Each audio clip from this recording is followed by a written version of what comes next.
Hello friends, welcome to my channel. నేను మీ వాసవి కృష్ణ అండి. మనకు అప్పుడే వచ్చేసాయి రాఖీల పండగ. మా పాప అయితే మస్తు కడుతుంది రాఖీలు, మస్తు ఎక్స్ప్రెషన్స్. అస్సలు మేము అలా ఊహించలేదు అసలు ఆమె అలా చేస్తుందని.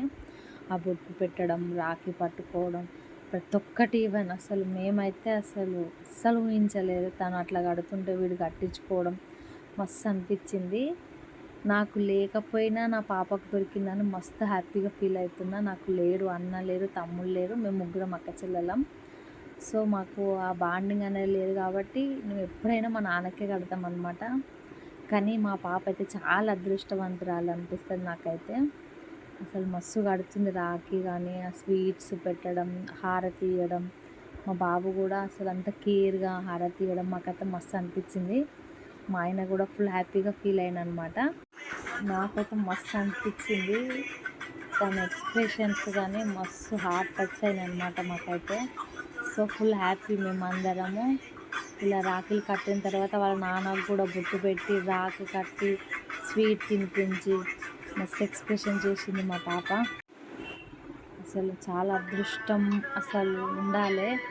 కానీ మా పాపకైతే మస్తు అసలు అదృష్టవంతురాలు మా పాప.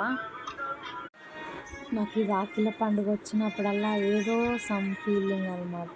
ఏంటి ఆ ఫీలింగ్ అంటే, నాకు లేరు, మా అన్నయ్యలు లేరు, తమ్ముళ్ళు లేరు, మేము ముగ్గురం అక్క చెల్లెలమే, మేమందరం ఇదే ఫీలింగ్ ఉంటుందేమో మాకు. కానీ నాకు దేవుడు ఒక అన్ననో తమ్ముడో ఇస్తే అంత బాగుండు. కానీ లేరు, నా బ్యాడ్ లక్ అది. కానీ నా పాపకైతే అక్క, తమ్ముళ్ళు, అన్నయ్యలు అందరు ఉన్నారనమాట. నేను చాలా అదృష్టవంతురాలిని.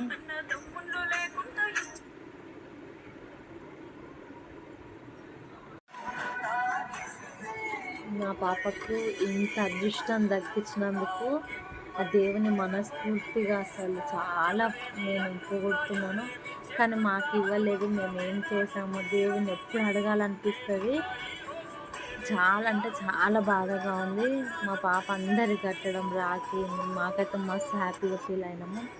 ఈ వీడియో మీకు నచ్చినట్టయితే ప్లీజ్ లైక్ చేయండి, షేర్ చేయండి, కామెంట్ అయితే అస్సలు మర్చిపోకండి. లాస్ట్ ఫైనల్గా మా అక్క కొడుకులకు కూడా రాఖీ కట్టి స్వీట్ తినిపించడం చేసింది మా పాప. నెక్స్ట్ డే చేసాము. ఆ తర్వాత మా ఆడపడుచొచ్చు కూడా మా ఆయనకు కట్టి తన ఆశీర్వాదాలు మా ఆయన తీసుకొని అందరు బాగుండాలి, అందులో నేను ఉండాలి. మా నాన్న అయితే చాలా బాధపడిండు, నేను కూడా అంతే బాధపడ్డాను. Thank you for watching. Thank you so much.